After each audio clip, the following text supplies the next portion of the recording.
Hello guys, in today's video I'm gonna show you how to turn on display separately on your role settings on your account on this very easy and quick.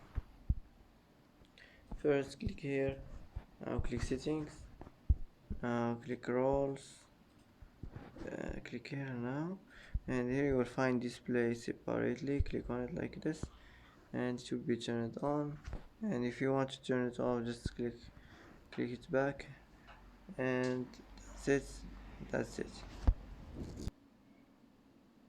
And that's it for today's video. If you like this video, don't forget to like and don't forget to subscribe. I hope this video is helpful for you, and thanks for watching until the end, and see you in the next video.